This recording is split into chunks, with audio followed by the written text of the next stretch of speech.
खुलुमबाय स्टुडिअ दं आं राकेश रामसियारि बर' बेरेखा बर'नि गेजेराव गावस्रालायनाय जन दास बेरेखा नबकुमार सरनिया नंगौ बे समाव बर'जों बर' गावस्रालायनाय नुजाथिदों नबकुमार सरनिया आरो जन दासनि गेजेराव बेरेखा बेबाराव 1 नं क'क्राझार लकसभा बिसायख'थियाव बा बियाबाव बर' सुरक्षा कमिटिनिफ्राय बा समितिनिफ्राय जन दासखौ बिजाथि महरै गसंगोन थामहिनबा जन दासआ बे समाव क'क्राझार लकसभा बियाबाव बिथाङा बिजाथि महरै गसंगोन फैगौ लकसभा बिसायख'थियाव उदां बिजाथि महरै गेलेगोन जन दासआ थारैनो बिथां जन दासआ फैगौ लकसभा बिसायख'थियाव गेलेयोब्ला बर' सुरक्षा समितिया माबे लामाथिं मानोना गुबुन फारसे जों क'क्राझार लकसभा बियाबाव 10 बोसोर एमपि जाबोनाय नबकुमार सरनिया बेबारावबो बर' सुरक्षा कमिटिनि लकसभा बिसायख'थियाव थामहिनबा क'क्राझार लकसभा बिसायख'थियाव बिथाङानो गेलेगोन होननानै बाथ्रा बुंबाय थानायखौ नुनो मोनदों बिथां जन दासआ गोख्रों रावजों आरोबाव बुंबावदों गोबां रायजो राजाफोरानो गोबां भट होनानै देरहाहोदोंमोन बिथां नबकुमार सरनियाखौ गुबुन फारसेनो नबकुमार सरनियाबो खौरांगिरिनि सिगाङाव गोबां बाथ्रा बुंनायखौ नुनो मोनदों बिथाङाबो बे समाव बुंदों जे क'क्राझार लकसभायाव बिथाङाबो बिजाथि महरै गसंगोन गुबुन फारसे जों जन दासआबो बर'नि जानानै बे समाव बिथाङाबो क'क्राझार लकसभायाव बिसायख'थि गेलेगोन अब्ला जन दास बेरेखा नबकुमार सरनिया जाय बिथांमोना गोलाव सम बर'खौ लानानै बिथांमोना राजखान्थि खालामदोंमोन बे राजखान्थि खालामनायनि गेजेराव बर'नि गेजेराव गावस्रालायनाय नुजाथिदों नंगौ गावस्रालायनाय नुजाथिदों बर'नि गेजेराव जन दास भार्सेस नबकुमार सरनिया बे समाव नबकुमार सरनिया गोलाव सम एमपि जाबाय नाथाय बिथांमोना बर'नि थाखाय जेबो खामानि मावाखै बर'नि गांनाय उखैनायनि थाखाय बिथाङा नायसनाखै जायनि थाखायनो बे समाव जन दासआ फैदों होननानै बुङो आरो जन दासआ गोबां खौरांगिरिनि सिगाङाव बिथाङा बुंदों जे फैबाय थानाय समाव बिथाङा लकसभा बिसायख'थियाव गेलेगोन आरो बिथाङा मोनसे रायजो राजाफोरखौ खावलायदों जे इउपिपिएलनो भट होनाय माने बिपिएफनो भट होनाय माने बर'फोरा रैखाथि गैला बिपदाव गोलैनाय होननानै बाथ्रा बुंनायखौबो बे समाव नुनो मोनदों बिथां नबकुमार सरनिया थांनाय समफोराव खौरांगिरिनि सिगाङाव बुंबावदो 2024 मायथाइनि एमपि बिसायख'थियाव गेलेनानै 100% देरहाबावगोन होननानै गोख्रों रावजों फोरमायदोंमोन बिथां नबकुमार सरनिया थारैनो थांनाय समफोरनि बायदि बर'आ बिटिआर ओनसोलाव फैफिनगोन नामा बे मोनसे गिदिर सोंथि नाथाय बे समाव बुजिनो हादों बिटिआर ओनसोलनि बा क'क्राझारनि भटार्सफोरा बे समाव बुजिनो हादों जे बर'खौ लानानै जाय बिजाथिया देरहालांदोंमोन 10 बोसोर बे 10 बोसोराव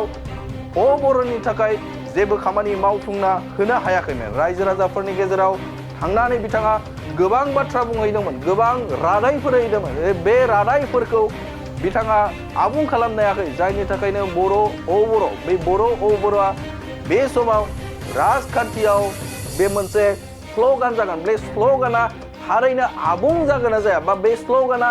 रज'गोन ना रज'आ बिटिआर ओनसोलाव थामहिनबा क'क्राझार लकसभायाव बेखौ फैबाय थानाय समावसो मिथिगोन बे समाव नोंथांमोना मोनसे राजखान्थियारि बर' बा बर'जों बर' बेरेखा बर' मोनसे खौरांखौ नोंथांमोननि गेजेराव होबाय लोगोसेनो बे समाव जन दासआ मा बुंदों नोंथांमोननि गेजेराव होनि কথা মন কৰিব যে ৰাজনৈতিকভাৱে অবৰো সুৰক্ষা মানে পক্ষে ভয় নাছিল ইয়াতে যেতিয়া 2003 চনত একপক্ষীয়ভাৱে এটা জনগোষ্ঠীক বিশেষভাৱে প্ৰাধান্য কৰি যেতিয়া এইখিনি কাৰ্যভাৰ বা ব্ৰিটিছ চুক্তি হৈছিলে তাৰ বিনিময়ত যিটো পিটিচিৰ যেতিয়া বেলটিৰ দ্বাৰা হাগৰা মহিলাই বিপিএফ চৰকাৰে গঠন কৰিছিলে তেওঁৰ যিটো হত্যা হিংসা লুণ্ঠন বিভিন্ন ক্ৰিয়া প্ৰতিকাৰ ফলত অবৰো জন্ম হৈছিলে যেতিয়া হাগৰা মহিলাই নেতৃত্ব কোৱাখনৰ প্ৰভাৱৰ ফলত একমাত্ৰ আমাৰ অস্তিত্ব জাহিৰ কৰাৰ কাৰণে ৰাজনৈতিকভাৱে ৰাজপথত সংগ্ৰাম কৰা অবৰো সুৰক্ষা সমিতিয়ে ৰাজনৈতিকভাৱে শক্তি জাহিৰ কৰাৰ কাৰণে এমপি নবকুমাৰ শৰণীয়াৰ দ্বাৰা দি আমি মসনদখন দখল কৰি ভাৰতবৰ্ষৰ ৰাইজক বুজাই দিছিলোঁ যে বিটিচি নামৰ এই মৰণ ফাণ্ডখনত কিন্তু 70% অনাবৰ মানে বসবাস কৰে যি অনাবৰ মানে আপোনালোকে কোনো ধৰণৰ কথা চিন্তা নকৰি একপক্ষে চুক্তি কৰিছে তাৰ বাস্তৱিক প্ৰমাণ কিন্তু এমপি নবকুমাৰ শৰণীয়া গণভোট ঠিক তেনেধৰণত আগন্তুক দিনতো অন্তত আমি আমাৰ অস্তিত্ব সুৰক্ষিত ৰখাৰ স্বাৰ্থত সদায় অনাবৰ ৰাইজে ৰাজনৈতিকভাৱে এই মস্তখন অধিকাৰ কৰাটো আমাৰ কাৰণে খুব ডাঙৰ এটা প্ৰত্যাহ্বান আৰু এই প্ৰত্যাহ্বান আমাৰ ৰাইজে নিশ্চয় এবাৰ পাৰ কৰি দিব চাওক এতিয়া কথাটো হৈছে কি মই জয় হোৱাত আশাবাদী নহয় আমাৰ দায়িত্ব কৰ্তব্য নিশ্চিত কাৰণ ইয়াত আশাবাদী নহয় নিকোনো কাৰণত বিটিচিৰ সেইসকল মানুহৰ কথা কৈছোঁ যিসকল মানুহে আজি আগ্ৰা মহিলাৰ কুশাসনৰ প্ৰভাৱৰ বিনিময়ত অবৰ জন্ম হৈ কিনে জংঘলে জংঘলে অবৰ সংগঠন কৰিছিল সেইসকল মানুহ অনুভৱ কৰে নে নকৰে যে জোনদাসক মস্ত পঠাব নে নপঠাব যিসকল মানুহৰ ল'ৰা ছোৱালী চাকৰি বাকৰি কাৰণে আজি দিনে ৰাতি তেওঁলোক কোনো অলাই আথনি সেইসকল মানুহে অনুভৱ কৰিবই নকৰে জোনদাসক মস্ত পঠাব নোখোজিব যিসকল ব্যক্তিয়ে বিপিএফ চৰকাৰৰ এই গুণ্ডাৰাজ বা হত্যাৰ লিংখনে বলি হৈছিল সেইসকল মানুহৰ চিন্তাধাৰা আৰু বৰ্তমান APPL প্ৰমোদ বড়োৰ নেতৃত্বত গঠন কৰা APPL চৰকাৰে আগ্ৰা মহিলাৰে 17 বছৰ হত্যা হিংসা লুণ্ঠন আমাক লাঞ্ছিত বঞ্চিত কৰি অহাৰ পিছত পুনৰবাৰ একেখন যাত্ৰীৰ নাবিক হিচাপত কৈ কিনে প্ৰমোদ বড়োৰ নেতৃত্ব চৰকাৰকে একমাত্ৰ একপক্ষীয়ভাৱে আমাৰ সকলো অধিকাৰ খৰ্ব কৰি বিপদ কৰি সৰ্বনাশী এক দল বুলি আমি বিটিচিৰ ৰাইজে কিন্তু পৰিগণিত হৈছে সেয়ে মই ভাবোঁ আগন্তুক দিনত মোৰ যিখিনি বিটিচিৰ 22 লাখ ৰাইজ আছে তেওঁলোকৰ জাতি মাতৃ ৰক্ষা আৰু এই মস্তনখনৰ আৱশ্যকতা গণভেটি গণ অস্তিত্ব ৰক্ষাৰ স্বাৰ্থত নাঙল আৰু ট্ৰেক্টৰ আৰু কংগ্ৰেছ যিকোনো দলক পৰাস্ত কৰি জোনদাসৰ দ্বাৰা দি আমাৰ গণভেটি অস্তিত্ব জাহিৰ কৰা এই সংগ্ৰামখনক অহা 7 মে'ত অবৰৰ যিটো প্ৰতিচ্ছবি তাত ভোটদান কৰি এটা কথা স্পষ্ট কৰিব যিমান ঘাট প্ৰতিঘাত যিয়ে নহওক কিয় বিটিচিৰ 22 লাখ অনাবৰ ৰাজৰ অস্তিত্ব লোকসভাৰ মসনদত এইবাৰ বিপুল ভোটত মোক জয়যুক্ত কৰি আকৌ পুনৰবাৰ প্ৰমাণ কৰি দিব ইয়াতে এটা কথা মন কৰিব AIDF BPF EPPL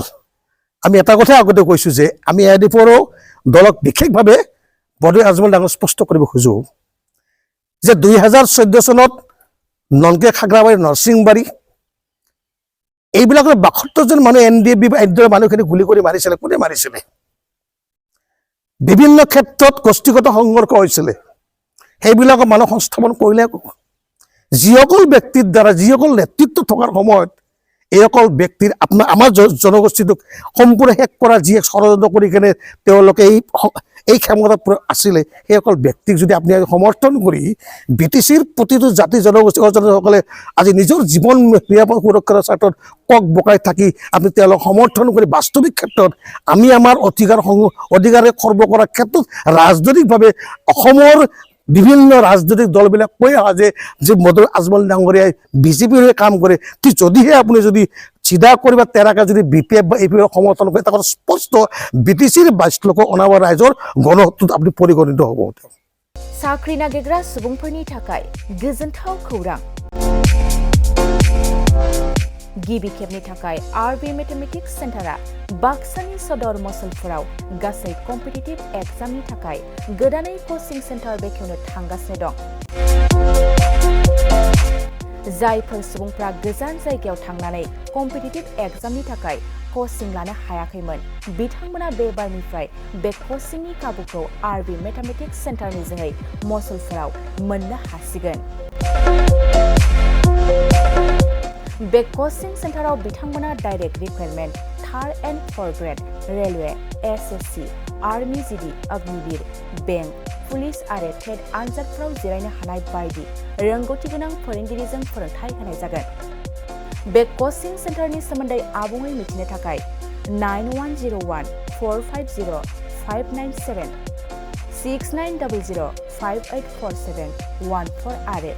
9365132228 जानबुं अनजिमायाव खौरां लानो हागोन